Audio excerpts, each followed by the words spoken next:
Thank you, Governor House.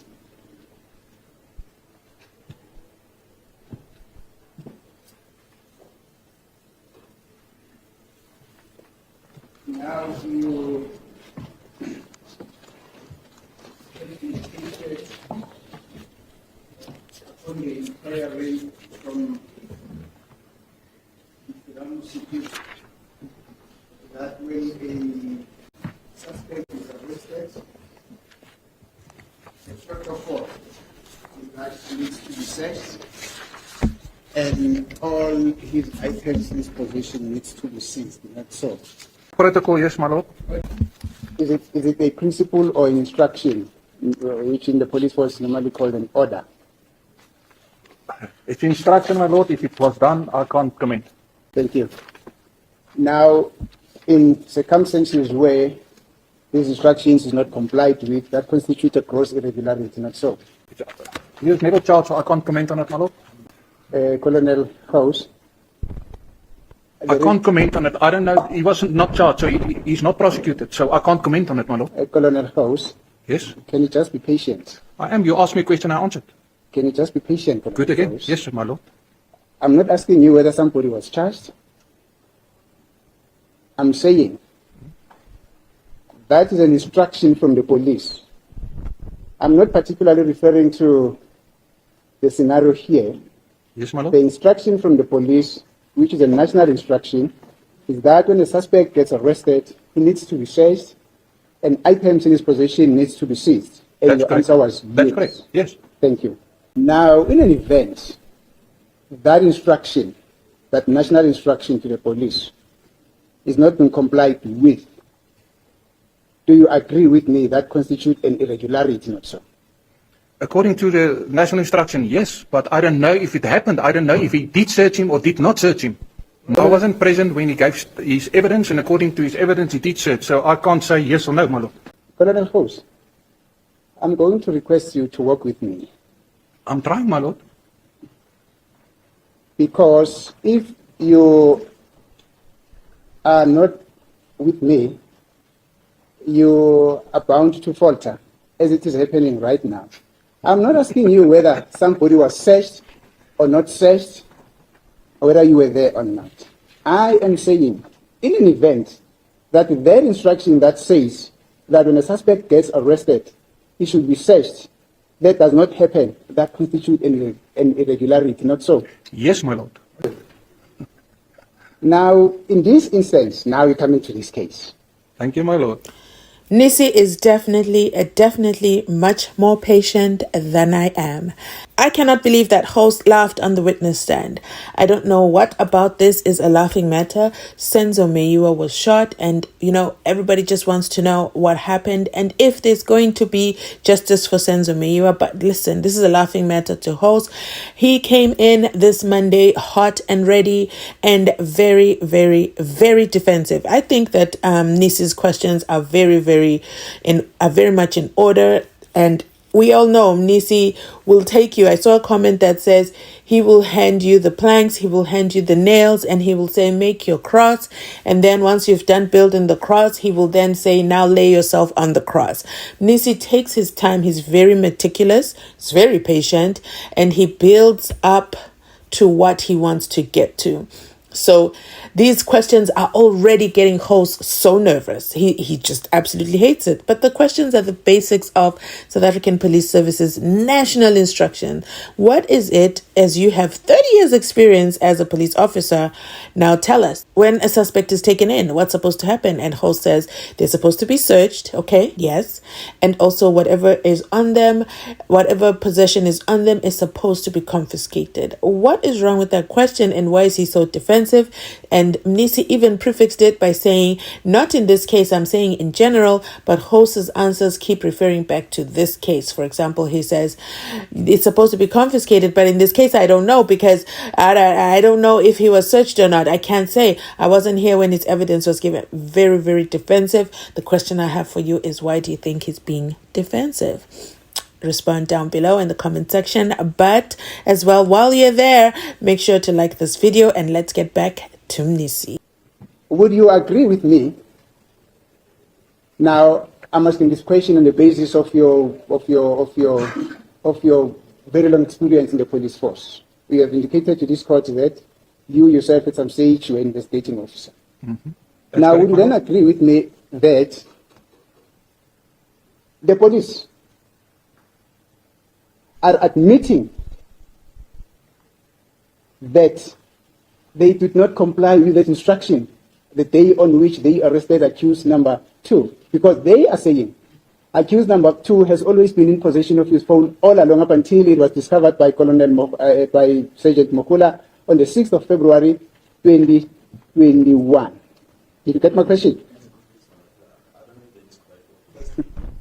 My colleague says the suspect had been searched as an instruction. I don't know what is the basis of that, whether it's a guideline or an instruction. But be that as it may, the question that is being put to the witness is that it's not something that he can comment on. Falls outside his knowledge. It's only Khan who can comment on the question. That is that is not it, my lord. Most certainly, that is definitely not it. The colonel himself said that is an instruction. He never said it's a guideline. He said it's an instruction, and he said if that instruction is not complied with, that constitutes an irregularity. Those are his words. So I don't know where the state gets this phrase guideline from, and it is wrong for the state to ever suggest to a witness that he thinks that this witness would not be in a position to answer that question, because he's not in the mind of the witness unless the state surreptitiously is telling this witness that tell this advocate that you are not in a position to answer that question. That is very unfair, my lord. It's very unfair. That is unheard of from a court official to suggest to a witness to answer a particular question in a particular way. How can searching of a suspect constitute an irregularity, or failure to search a suspect constitute an irregularity? If my next friend can produce something in writing that says failure to search a suspect is an irregularity, Thank you, my lord. That is an instruction there. The colonel is an instruction. You are surreptitiously suggesting to this witness how to answer. No, there is not a good position. We raised an objection to say that it's an unfair question. What counsel is now saying really is beside the point. I don't see what is the basis of saying so.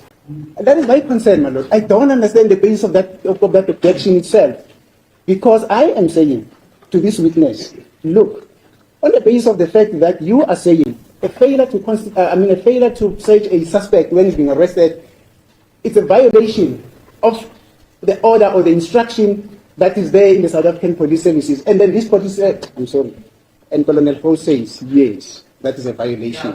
And then further on, my lord, I went on to say that the police, by their very own admission in this trial, having allowed accused number 2 to be in possession of that phone up until the 6th of February, when allegedly Sergeant Mokula confiscated it from the accused, constituted an irregularity. Then the state stands up and says, this witness, he thinks, might not be in a position to answer that question. What is the basis of that objection? Whether the question is unfair, unfair in what way? Whether I'm badgering the witness in what way? Whether I'm siphoning an opinion from this witness, siphoning an opinion of what kind from this witness? Because it is also unfair for the state just to stand up and try to describe a cross-examination. Hence, I use the term surreptitiously trying to influence or to tell this witness how to answer this question in a particular way. I'm not so sure whether I need to proceed now. We don't want to do that. What counsel is suggesting that the police deliberately allowed the accused number 2 to keep it going. That was the basis of the objection, saying there's no basis for it, and this witness is not in a position to. Madam, I did not say deliberately. I say the state, actually I use the term police, which is the state, in its own admission in this trial, was in contravention of this very same order that they are saying if you contravene it, it's an irregularity. Now I am saying the state, in their own admission, by virtue of the fact that they are alleging that the phone at all material times after the arrest of accused number 2 has always been in possession of accused number 2, it's a violation of that standing order. Now the state says this witness is not in a position to answer that question, unless the state is insinuating that this witness's IQ is very low. No, that's not the evidence. They are talking the truth. Actually admitted that I deliberately did not search accused number 2. But the way I understood the evidence, he was also surprised that number 2 was in possession of the phone when he went to solicit his. That's how I understood the evidence. That is so, my lord. That is so. Thank you. Last week, we saw how Advocate Baloyi, the state national prosecutor, the prosecutor of note, who has never lost a case, displayed how he's never lost a case, okay? By just being delusional, having a long rant. You know what? I'll link that video up here. It's my latest video before this one, where he shocks the nation. We were so shocked. We didn't know what it was. We said South Africa is a movie, because what is Baloyi saying? What is he saying? And he does it again here. Oh my God. He believes in everything he says, and he is so convicted. Mnisi, like I said earlier, was building up his plane so that, and then he asked host general questions. Okay, so in the police services, what happens when you arrest someone? So you search them, okay, and what you find, you confiscate it. Okay, great. Okay, that was a few minutes ago, but he remembered that point. He brings it up. He goes, okay, so now that the police are saying that Bongani Ntanzi had his phone, therefore it's a direct admission from the state, which is what we've all been saying in the comment section, that they did not search Bongani Ntanzi. Advocate Baloyi stands up and goes, that is not a question the witness is going to answer. And Mnisi did an excellent job arguing out and saying, how can you speak on behalf of the witness? You know what? Unless you people have a tendency of telling the witness what to say, and in this case, you're telling the witness not to answer me, because why?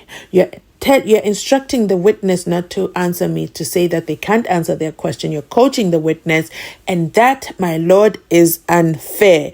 Listen, well done, Mnisi, for finally bringing that up, because we are tired, okay? We the people, we are tired of always hearing that, and nothing is being done about it, and no one is calling out either the judge or calling out Baloyi. And you know what? Now, the defense is united in terms of, listen, we are no longer accepting any of this tavern courthouse decorum. No, this is inappropriate, and you guys need to stop it. And guess what Judge Rutter did? To the shock of Baloyi, Judge Rutter said, yes, you are telling the witness what to say. Woo-hoo-hoo! What a day.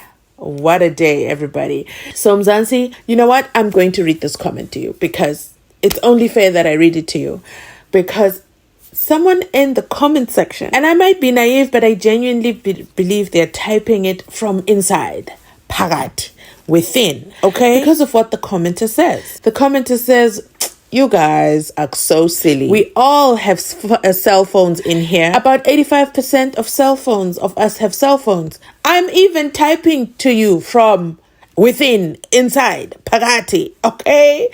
And then he also goes on to say, we buy the cell phones within, inside, Pagati. And you know, when I saw this comment, I literally dropped my phone. And I said, you know what? We really do not know the extent of what is going on. Thabo Bester tried to hint to us, but we're not paying attention. We are seeing the Bongani Ntanzi. I'm not saying Bongani Ntanzi had his cell phone. I'm just commenting from the perspective of this comment, that it is not abnormal for cell phones to be within. Those cell phones are sold. But in this case, it's okay. But this is his cell phone. Okay, Bongani Ntanzi, the police are saying Bongani Ntanzi, they found Bongani Ntanzi in possession of his cell phone, not a cell phone. Okay, hold on to that. Now let's go back to this comment. I'll decide in editing if I'm going to add the screenshot of the comment or if I'm going to keep it exclusively to myself. Let me know in the comment section if you guys want to see the comment. The commenter then goes on to outline how it is possible for cell phones to be inside, Pagati, within. And he says, when I come back from court and there is 3 wardens, they're all sitting down, aka we all know they're not doing their job. And I'm just going to pick which one I'm going to go to. and he's not going to search me. I assume it means, there's going to be an exchange of funds. This is all alleged from the comment section. It is not when I was, it is I am inside. Parati. Within. Let me know in the comment section your thoughts on that. Is that a true comment or somebody trying to play with my mind? Let's go back to Mnisi. Well done, Mnisi, on taking down Baloyi's objection. And guess what? Back to host who has to answer. Would you then say, therefore, that the police in this case, it doesn't matter who it is, but by virtue of their failure to have confiscated the phone from accused number two's possession, which is their admission, their conduct constituted an irregularity? My lord, I can't answer that one. I don't know if when he was arrested, did he have the phone on him, or did he get the phone after he was arrested in jail? Somebody borrowed it to him. I don't know. I can't answer that. So it was put up by the counsel accused that he said he didn't have his phone. So I can't answer that. That you're telling me that we've made the police did irregularity wrong. So you say me he had a phone. The counsel too said he didn't have the phone. So I can't comment on that. I don't know. The day when he was arrested, he was searched according to the witness. If he had the phone that day on him, or he received the phone afterwards, I don't know. I can't answer that question. Thank you, sir. Thank you, my Let me lord. wrap up on this aspect. The state's failure to confiscate the phone on the 16th of June 2020, when they arrested accused number 2, constituted an irregularity. No, my lord. Orders. No, my lord. Like I said, I don't know if he had the phone on the 16th of June on him. So, according to the witness, I wasn't here, but it sounds like he said he was arrested and he was searched. He wasn't found. So I can't say yes, it was wrong, because I don't know if he had the phone on him that day. Thank you. Thank you, my lord. Thank you. Let's proceed. Now, Colonel House, briefly tell this court, how did you get involved in this case? Say again, my lord? Oh, you're not listening? No, I'm listening. Just how did I get involved in this case? That is the question that I asked you. Well, I think I've already testified about that, my lord. Colonel House, briefly tell this court, how did you get involved in this case?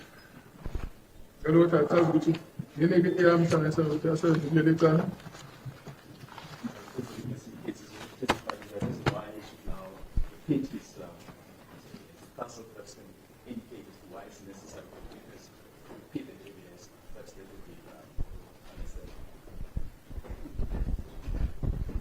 Colonel House, can you please briefly explain how did you get involved in this case? You have difficulty in doing that. No, my lord. I have no problem telling you why I got involved. Yes. So, Explain. I got involved with this case because Colonel Steyn, that was the analyst on this case, was going on pension on the end of September. So, all these court cases and everything, this is not the only court case I took over, or not the only case I took over from Colonel Steyn. So it's not this only one, there's some other cases that I also took over from Colonel Steyn. I'm an analyst. I've been an analyst at the PCMC for the last 15 years. So I was contacted by Brigadier Kaninda to ask if I can assist Colonel Steyn, because he's going on pension, to do the analysis because of the fact that he's going on pension. That's how and why I got involved in this case, my lord.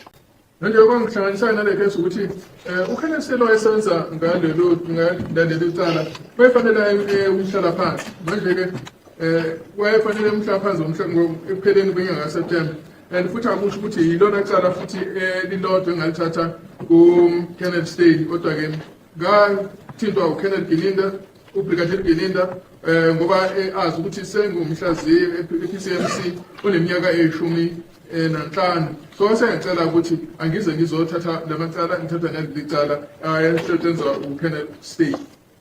Thank you, Colonel Fox. That was very brief. Yeah, but that I've already specified about, my lord. Are you done? I'm May I done. proceed? Yes, my lord. Thank you. Now, when you took over, or when you were requested by Brigadier Kininda to take over from Colonel Steyn because he was going on pension, was there a formal handing over process of the documents, information, the investigation that Colonel Steyn was busy with?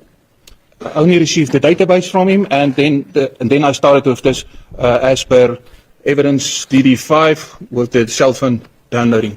I don't have any other, I don't receive any documentation, just the database of all the numbers that I received from Colonel Steyn. Now, as I understand you, is that Mr. Steyn went up to a certain point, then he had to go on pension. That's correct, my lord. Then from there, at that specific point, then they requested you to continue from where he had stopped. That's correct, my lord. Okay. Now, Brigadier Kininda, as you're saying, is the one who requested you to continue with the work that Colonel Steyn was doing. Did he give you a background of this case? Say again, my lord? Did Brigadier Kininda, as a gentleman who requested you to take over from where Colonel Steyn had ended, did he give you a little bit of a background of this case? Colonel Steyn gave me a background, yes. So the background of this case, you got it from Colonel Steyn? That's correct. Thank you. Did he also tell you the work that he has already done and up to what stage? Did he stop as he was going on pension? No, my lord. I was, like I said, he gave me a background of what the case, and then I was requested to do the cell phone downloading of this case. Thank you. Now, is there any information that you received from Colonel Steyn when you were discussing this case, which has got to do about the work that he did in this case? My lord, I already testified I received a database with numbers from Colonel Steyn. Just so that I don't misconstrue that, you're saying you received some database which you had to continue to work on from Colonel Steyn. That's correct, my lord. Thank you, Colonel. Thank you. Thank you for the promotion, my lord. Yeah, maybe it's coming very soon. Thank you, my lord. It might not be in there. Maybe I'm just a better good omen. So it might be coming. Thank you, but let's proceed. Now, you went on after you have been requested to take over the investigation or the analysis, let's call it analysis, from Mr. Steyn. You then proceeded, which is the reason why ultimately you had come to court and gave your side of the work that you had done. That's correct, my lord. Thank you. Now, very briefly, in your analysis, in your analysis of information that you got from Colonel Steyn, you were in a position to identify or to establish that there was indeed, as per the request, that there was indeed a communication between accused number 3 and accused number 4, and as between accused number 3 and accused number 5. And so, Let me just check, my lord.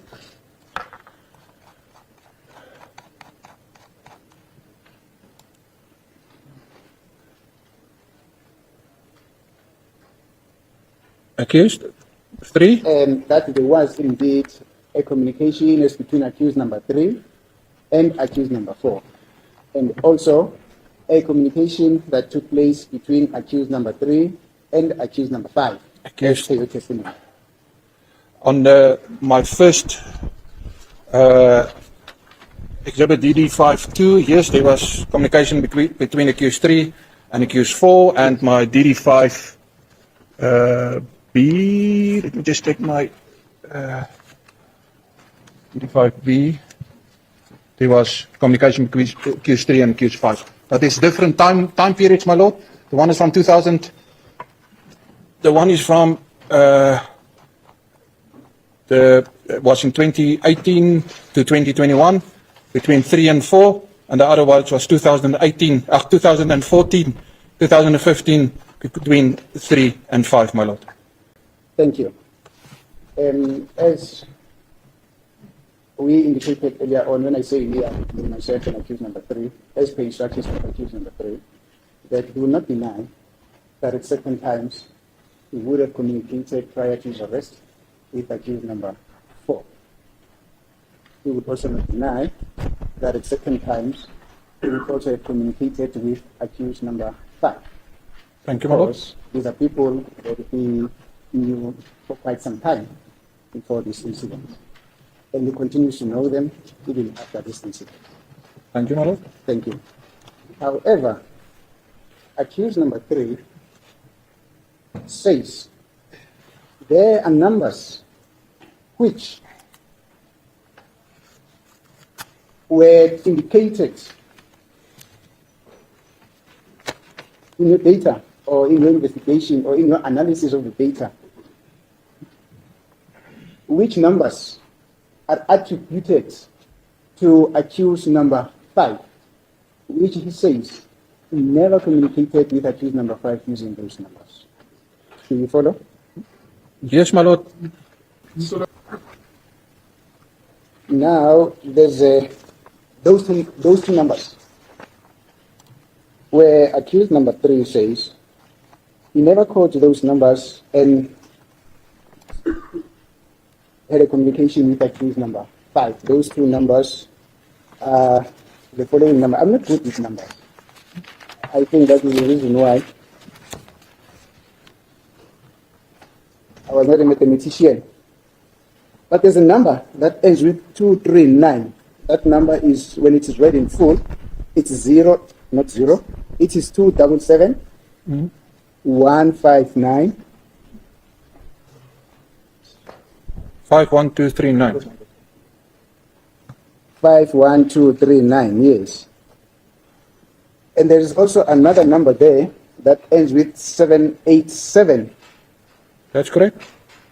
What is that number in full? 2777239957787. Thank you. Now, accused number 3 says that number that ends with 239 is a number that he has been using at all material times to communicate with Louis, using that number. Calling who? To communicate with Luliswami Ndwandwe.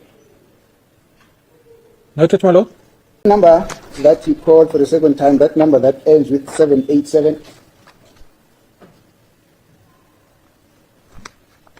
he also didn't use that number that ends with 787 to communicate with accused number 5. I don't understand. He didn't use what number? The number that ends with 787. Yeah, who didn't use that number? Excuse me? Who didn't use that number? Accused number 3 Yes. never communicated With that number. with that number Okay. to speak to accused number 5. Okay. Thank you. Thank you, my lord.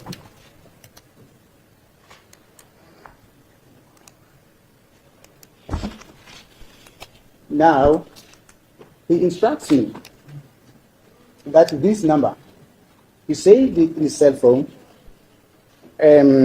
as a number belonging to Mfoka Kumalo, not accused number 5. Do you follow? I don't have the downloads of his phone, my lord, so I can't comment on that. Yes. It's true that you could not have that download, but at the inception of this trial, the state gave the defense, or gave us, certain information which was contained in Exhibit O. And in Exhibit O, there's an annexure there. Just give me a moment so I take it up.